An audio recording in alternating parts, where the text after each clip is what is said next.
Oh, I have seen Stark Tarwin's Gap in the Trollocs' raving horde. I've stood before the half-man's charge and walked on death's cold board. E aí pessoas assistindo isso, tudo bom? Meu nome é Pedro Henrico e eu tô aqui para fazer esse vídeo de introdução ao universo da Roda do Tempo, que é a minha série de livros favorita. A Roda do Tempo é uma série de 14 livros na série principal, um prequel, que é uma história curta que se passa 20 anos antes, e tem também uma enciclopédia com o nome das pessoas, lugares, que é tanta coisa que a gente acaba se perdendo. Então eu resolvi fazer esse vídeo aqui para ajudar. Com a chegada da série da Amazon, muitas pessoas vão começar a procurar sobre, a tentar entender, a começar a aprender sobre esse mundo. Eu resolvi fazer esse vídeo aqui para introduzir as pessoas, né?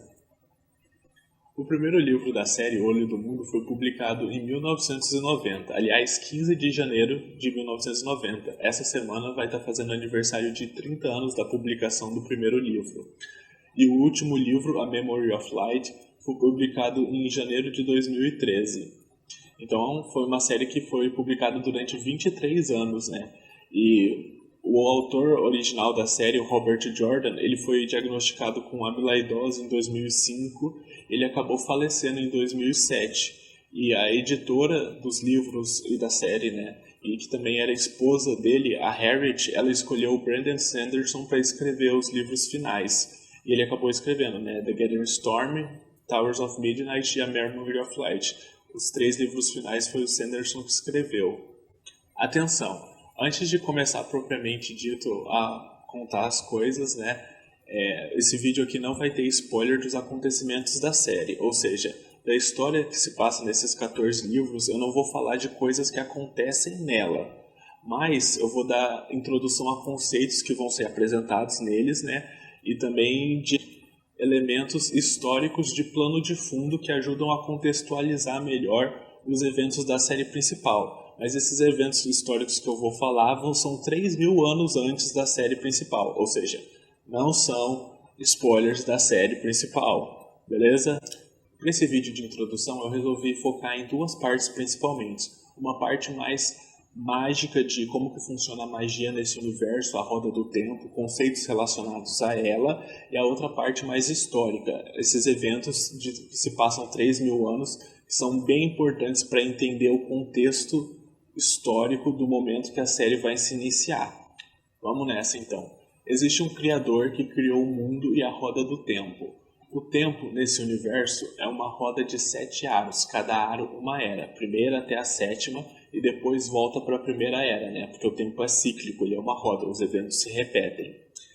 A roda do tempo gira graças ao poder único, que é advindo da fonte verdadeira, que é dividida em 2 metades, Saidin, a parte masculina, e Saidar, a parte feminina. As pessoas que fazem magia nesse mundo, é dito que elas podem canalizar essa energia da fonte verdadeira, canalizar o poder único. Mulheres canalizam Saidar e os homens canalizam Saidin. Existem também objetos relacionados ao poder único, os Angreal, Ter-Angreal e Sa-Angreal. A função dos Angreal e Sa-Angreal é a mesma, aumentar a quantidade de energia e de poder único que você consegue absorver e canalizar de maneira segura. Se você tentar canalizar muito mais do que você consegue, você pode se matar ou outras coisas. Então o Angreal, ele aumenta essa capacidade sua, e o Sa-Angreal aumenta essa capacidade exponencialmente. Você pode lidar de maneira segura com muito mais poder único do que você conseguiria sem o Sa-Angreal. E o Ter-Angreal é um objeto que tem uma função específica relacionada ao poder. É um objeto que faz alguma coisa, é como se fosse, sei lá, tipo uma tecnologia, sabe? Ele faz alguma coisa. Tem um Ter-Angreal que é um anel do sonho. Você dorme com ele e você acorda no mundo dos sonhos, sabe? São coisas relacionadas, são objetos tecnológicos, digamos assim, mágicos.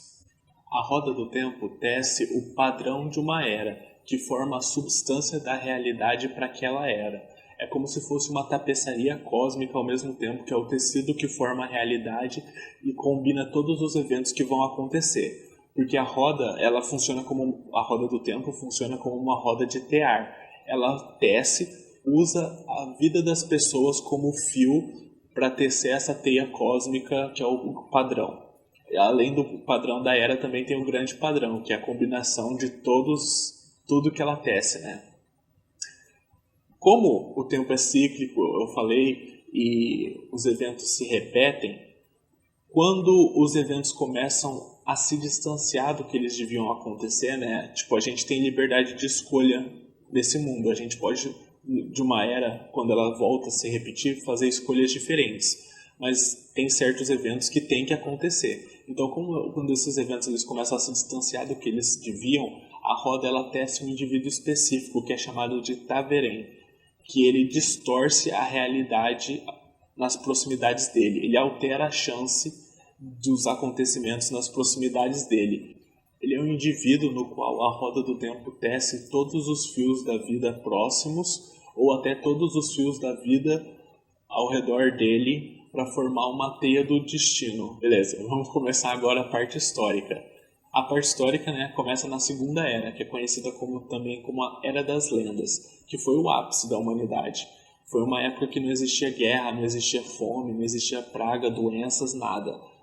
Tudo era resolvido, sabe? Praticamente não existia problema, a vida das pessoas era perfeita. Os indivíduos que canalizavam o poder único eram chamados de Aes Sedai, tanto os homens como as mulheres, que significa na língua antiga servos de todos, porque eles usavam o poder, a magia, para servir as pessoas e tornar o mundo cada vez melhor.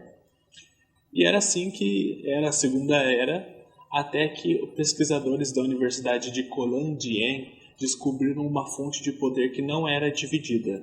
Como a fonte verdadeira é dividida em masculino e feminino, Saidin e Saidar, ao descobrir essa nova fonte de poder, eles acharam que com ela eles seriam capazes de fazer coisas ainda mais impressionantes, ainda mais incríveis, por ela não ser dividida. Então eles realizaram um experimento para tentar acessar essa fonte de poder. Acontece que o que eles sentiram, na verdade, era a prisão de Shaitan, do Tenebroso. No momento da criação, o Criador ele prendeu a antítese dele, Shaitan, ou Tenebroso, ele tem várias alcunhas ao longo da série, fora da realidade, fora do tempo, impossibilitando ele de tocar o padrão, coisa assim. Fora da realidade. Tenebroso é como se fosse o diabo, é a antítese do Criador, a parte negativa, sabe? Uma força cósmica do mal. De maneira bem simples seria isso. E quando os pesquisadores de Kolandien descobriram essa fonte de poder e fizeram um experimento para tentar acessar ela, o que eles na verdade tinham descoberto, tinham encontrado, era a prisão de Shaitan. E com esse experimento eles acabaram fazendo uma fenda, uma perfuração nessa prisão e liberando a energia de Shaitan no mundo, que começou a corromper as pessoas, a recrutar para o lado da sombra e coisas assim.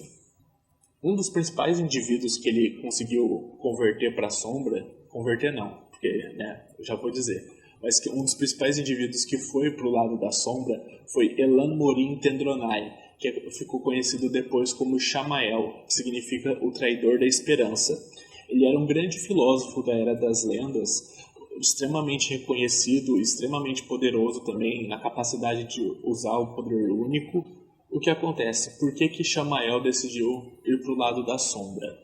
Como o tempo é cíclico e os eventos se repetem eternamente, para sempre, blá blá blá, a ideia que ele teve foi o seguinte: os eventos da Segunda Era vão se repetir sempre. Sempre os Aes Sedai vão acabar liberando o Shaitan, liberando o Tenebroso. E a luz vai ter que lutar eternamente para tentar conter a sombra. Toda vitória da luz, na verdade, você só está adiando para a próxima batalha, quando a roda girar de novo e chegar de novo na Segunda Era, a luz vai ter que enfrentar a sombra de novo, e de novo, e de novo, e de novo, eternamente. Enquanto que para a sombra ganhar, eles só precisam ganhar uma vez. No momento que a sombra ganhar, eles ganham. O Shaitan, o Tenebroso, destrói a roda do tempo, destrói o tempo, a realidade, e reconstrói tudo na imagem dele. Então a sombra ela só precisa ganhar uma vez, enquanto a luz tem que ganhar sempre. Também pela liberdade de escolha, de tomadas de decisão, Shamael percebeu que é inútil você resistir à sombra. Eventualmente, em algum momento, vai ter uma interação da roda do tempo que a sombra vai conseguir ganhar. E eles só precisam ganhar uma vez. Então, tipo, não faz sentido, foi o que ele pensou, você lutar contra a sombra. Então ele foi pro lado da sombra. Pelo menos 50 anos e possivelmente mais de 100 se passaram desde o momento da perfuração da fenda até o início da Guerra do Poder, ou da Guerra da Sombra, né? E esse período foi marcado por um rápido declínio na ordem social, surgimento, e um igualmente rápido surgimento de doenças, guerra era uma coisa nova, né? Conflitos sociais, era uma coisa nova para aquela época, mas que a humanidade aprendeu rapidamente. Nos 3 primeiros anos da guerra, a Sombra teve grandes ganhos e uma boa parte do mundo caiu sob os horrores do domínio do Tenebroso. Mas sob a liderança do Luthien Telamon, o lendário dragão das profecias, muito do que havia sido perdido acabou sendo recuperado nos 4 anos seguintes, mas não sem reveses também. Acontece que, depois disso, se desenvolveu um impasse e por quase um ano nenhum dos lados conseguiu avançar, mesmo lutando ferozmente. Quando o impasse se rompeu, a sombra começou a avançar de novo, lentamente a princípio, mas com velocidade cada vez maior. Grandes áreas tinham sido devastadas em vários graus nesse período, à medida que a guerra avançava de um lado para o outro no mundo. Enquanto que a sombra estava disposta a passar fome ou matar parte da população nos territórios que ela tinha conquistado, as forças da luz não podiam mais sustentar uma guerra duradoura. Estavam perdendo, sendo empurrados por uma inevitável derrota com uma velocidade cada vez maior. Então, se eles pretendessem ganhar a guerra, eles tinham que tomar uma atitude rapidamente. 2 planos surgiram para tentar acabar com a guerra. O primeiro foi defendido por Luthien, o dragão. Ele defendia que um círculo tinha que ser formado com 7 mulheres e 6 homens. Um círculo é quando você liga uma pessoa na outra a energia que eles canalizam. Ou seja, é como se você usasse um angreal, mas com pessoas, sabe? Uma mulher se liga com outra mulher, muitas elas canalizam mais do que uma sozinha conseguiria. Então, um círculo de 7 mulheres e 6 homens canalizaria Saidin e Saidar, as 2 energias juntas. Aliás, as maiores maravilhas que foram feitas na época da Era das Lendas eram feitas desse jeito, Saidin e Saidar junto, a fonte verdadeira por inteiro sendo utilizada, as 2 metades. E como que eles fazem um círculo? É meio estranho de explicar, sabe? Porque quando você vai canalizar a energia, você tem que se abrir para ela. E é uma coisa natural para essas pessoas que fazem essa magia, sabe? Então, é como se mover um braço, sei lá. Não, peraí. É como se você fosse tomar uma Coca-Cola assim num canudo. Quando você vai canalizar, você se abre para a fonte, que é você colocar o canudo na coca. Você está tocando a fonte, mas você ainda não está puxando a energia. Saidin se você for homem, Saidar se você for mulher. Quando você chupa o canudo, né, suga, você está puxando a energia para aí você fazer a magia. Quando você vai formar um círculo, você está nesse pré-estágio. Você se prepara para estar aberto para a fonte, e aí outra pessoa se liga em você antes disso, sabe? É como se o canudo tivesse 2 pontas e ela puxasse o fluxo de Coca-Cola pro dela antes de você, sabe? Acho que ficou meio estranho, mas acho que deu para entender. E a ideia era que esse círculo fosse até Shai Ghul. Aliás, eu não falei, né? Mas depois que a perfuração foi feita na prisão, a área ao redor foi devastada pelo toque do Tenebroso e ficou conhecida como Shai Ghul, a área no mundo físico onde a prisão está, né? Porque como a prisão é fora da realidade, fora do tempo, ela existe em todo lugar e em lugar nenhum. Mas tem um lugar no mundo físico, um ponto no mundo físico específico, por causa da fragilidade no padrão, na realidade, nesse ponto você consegue sentir a prisão melhor. E é onde foi feita a perfuração, né? Então tem um ponto físico no mundo onde você consegue sentir, e é onde está a perfuração, foi feita a perfuração. E a ideia, então, era que esse círculo de 7 mulheres e 6 homens fosse até a perfuração, a prisão, até Shayol Ghul, e usasse 7 selos de Cu-en-Delar para usar esses selos como pontos focais de uma tecedura que eles fariam usando Saidin e Saidar, né? Para tentar selar a prisão e usando esses 7 selos como pontos focais para segurar a trama que eles fariam, a tessitura que eles fariam. E também fazia parte do plano que fossem deslocados 20 mil soldados até o Vale de Takandar, em Shayol Ghul, como forma de distração, enquanto esse círculo fazia isso.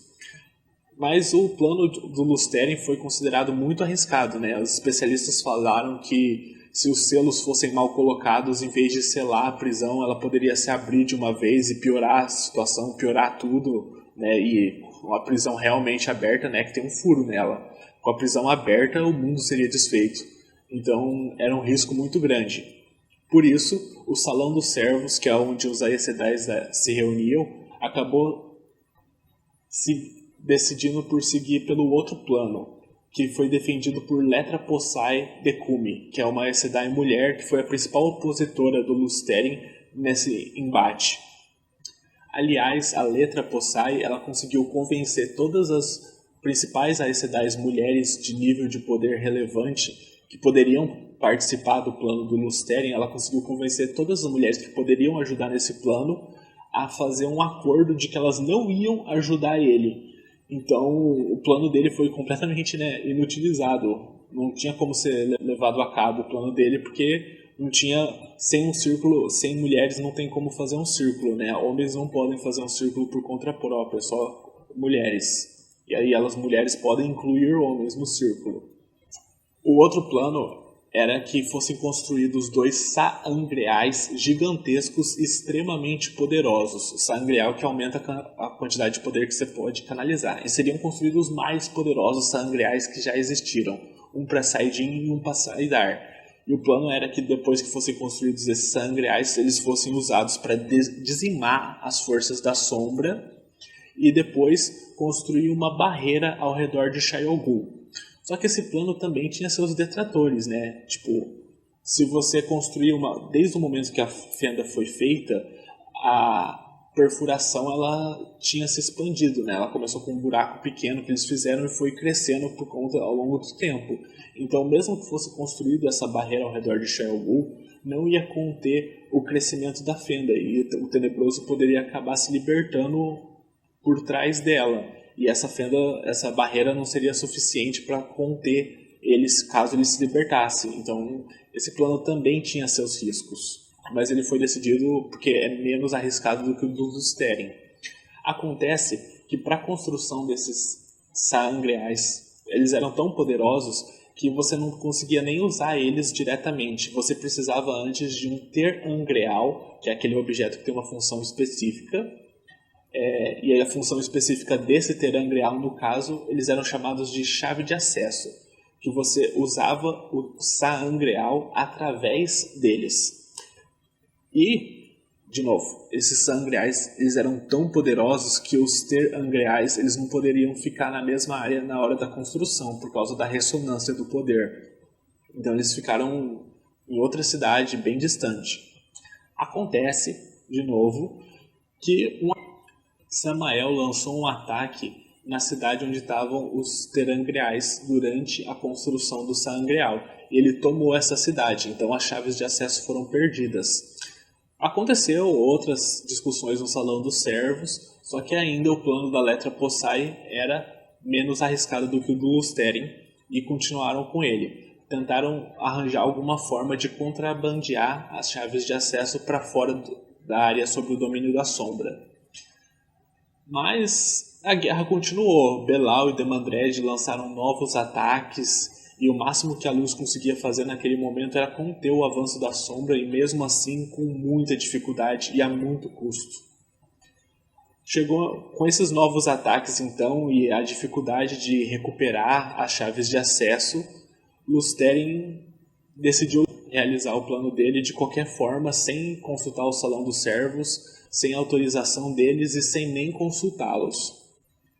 Por ser o principal general das Forças da Luz, ele conseguiu reunir discretamente 10.000 soldados para realizar o ataque, e também ele tinha um grupo de seguidores que durante essas discussões no Salão dos Servos se posicionava junto a ele, seguia com ele nas batalhas, que era chamado de os 100 companheiros, que na verdade eram 113 Aes Sedai homens.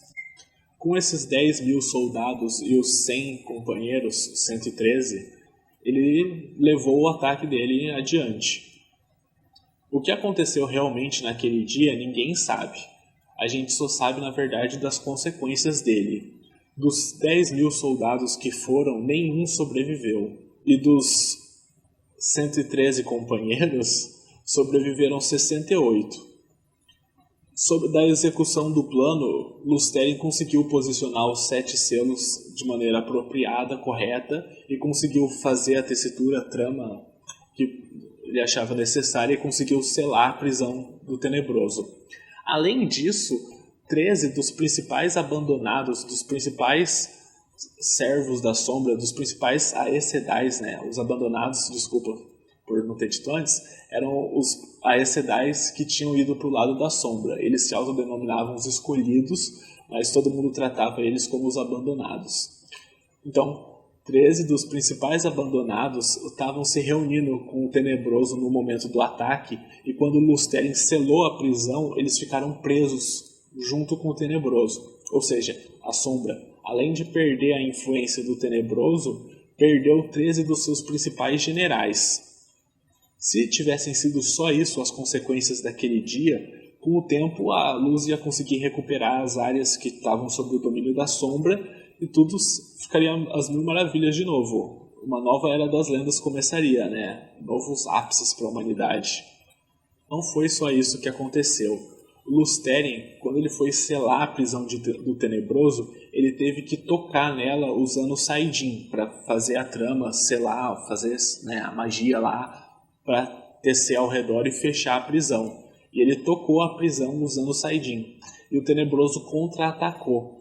E ele acabou, nesse contra-ataque, maculando o Saidin. Maculando a parte masculina da fonte verdadeira, da força motriz do universo, ficou maculada por conta disso. O que causou com que Lusteren e todos os 68 companheiros que sobreviveram ao ataque enlouquecessem imediatamente e começassem a devastar o mundo. Eram pessoas com um poder mágico extremamente poderosas e fortes, e enlouqueceram de uma hora para outra e começaram a causar destruição. O que era mar virou montanha, o que era montanha virou deserto, tudo foi destruído, sabe? E não apenas isso, né? Tipo, se fossem só os 68 companheiros que tivessem enlouquecidos, tudo bem. Não tudo bem, porque parte do mundo ia ser devastado. Mas menos mal. Acontece que Saidin ficou maculado. Saidin ficou corrompido. E todo homem que canalizava Saidin a partir do momento do contra-ataque da sombra enlouquecia também com o tempo. Toda vez é descrito nos livros que quando você vai tocar Saidin, é como se fosse um lago e você, ao tocar, você toca nele, né? Tipo, pá. Mas a mácula é como se fosse uma mancha de óleo na superfície do lago. E toda vez que você acessa a fonte verdadeira, toda vez que um homem toca Saidin, ele primeiro precisa passar pela mácula. E cada vez que ele canaliza, ele é corrompido mais e mais e mais, e a loucura vai surgindo cada vez mais forte. Então não foi só foi a loucura dos 108 companheiros de maneira imediata, e todos os Aes Sedai homens, a partir daquele momento, enlouqueceriam eventualmente. Então esse período ficou conhecido como a ruptura do mundo. A espécie humana foi quase extinta, o mundo praticamente quase foi destruído, foi espalhado ao vento, as pessoas, tudo foi destruído quase. Esse período da ruptura do mundo só foi terminar quando o último canalizador homem morreu. Aliás, é assim que é o marco histórico, digamos, que divide a segunda da terceira era da Roda do Tempo. A segunda era, a Era das Lendas, ela acaba com o selamento da prisão de Shaitan e a ruptura do mundo. E a terceira era inicia quando a ruptura do mundo acaba, quando o último Aes Sedai homem morre. Depois disso, a humanidade reconstruiu com o tempo, etc e tal. As Aes Sedai mulheres passaram a caçar os canalizadores homens, porque eventualmente eles vão enlouquecer e causar destruição e matar pessoas. Então, antes disso acontecer, quando um homem começa a canalizar, elas vão atrás dele, capturam ele e cortam o acesso dele na fonte, num processo que é conhecido como amansar. Durante o período da ruptura do mundo, as Aes Sedai mulheres estavam de boa, né? Quando eu digo isso, saudáveis, né? Mas tentando lidar com a destruição que estava sendo causada pelos Aes Sedai homens completamente loucos. Acontece que algumas das Aes Sedai mulheres tinham o dom da profecia. E elas profetizaram, elas conseguiram ver que em algum momento, quando os selos da prisão que Lúthien colocou se enfraquecessem, o dragão ia renascer para enfrentar a sombra novamente e ele traria uma nova ruptura do mundo. Então, depois de 3.000 anos, acabou a parte histórica, né? Mas agora dá um pouquinho de contextualização para o início da série, porque o que ficou na memória das pessoas foi que o dragão causou praticamente o extermínio da humanidade. As pessoas têm pavor de ouvir o dragão. Quando fala que está possuído pelo dragão, é um sinônimo de que a pessoa está louca. Então as pessoas temem mais que tudo o momento que o dragão vai renascer, porque ele é um canalizador homem que vai enlouquecer e vai trazer outra ruptura do mundo, e no momento, além dele estar louco, ele vai estar enfrentando a sombra de novo, só que dessa vez maluco. Então as pessoas... É um nome completamente temido pelas pessoas, o nome do dragão. Ele matou os familiares dele enquanto ele estava louco, né? Além de ser o dragão, ele recebeu uma outra alcunha depois, que é o Lúthien Fratricida. Que palavra difícil. E é assim que a série se inicia, a série de livros e a série de TV, que daqui a pouco vai estar saindo. Moiraine da Modred, uma Aes Sedai da Ja'Azu, uma mulher canalizadora, acha que ela encontrou o dragão renascido.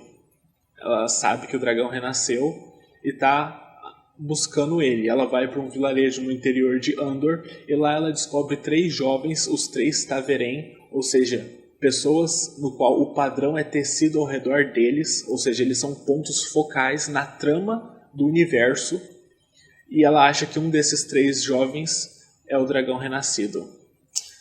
E é isso. Eu espero que vocês tenham gostado do primeiro vídeo, né? Um pouco inseguro. Falar isso deve ser péssimo.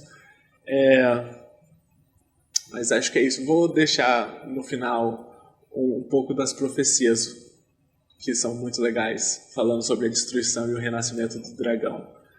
Mas acho que é isso. Há de ser o que a roda tecer. Fiquem bem. E a sombra caiu sobre a terra, e o mundo foi despedaçado, pedra por pedra. Os oceanos recuaram, as montanhas foram engolidas, e as nações se espalharam pelos 8 cantos do mundo. A lua era como o sangue, e o sol como as cinzas. Os mares ferveram e os vivos invejaram os mortos. Tudo se fez em pedaço e tudo se perdeu, a não ser a memória, e uma delas acima de todas, a daquele que havia trazido a sombra e a ruptura do mundo, e a ele deram o nome de dragão, Jelef Nin Taerin Alta Camora, a ruptura do mundo, autor desconhecido, a quarta era. E assim aconteceu naqueles dias, como havia acontecido antes e tornaria a acontecer. As trevas caíram pesadas sobre a terra e oprimiram o coração dos homens, e o que era verde extinguiu-se e a esperança morreu. E os homens gritaram para o Criador: ó luz do céu, luz do mundo, deixai que o prometido nasça da montanha, seguindo as profecias, como foi em eras passadas e será nas eras por vir. Deixai que o príncipe da manhã cante para a terra, que o verde vicejará e dos vales virão os cordeiros. Deixai que o braço do Senhor da aurora nos proteja das trevas, e a grande espada da justiça nos defenda. Deixai que o dragão cavalgue novamente nos ventos do tempo. De Sharaudri-Anan de Calamon, o ciclo do dragão, autor desconhecido, a quarta era.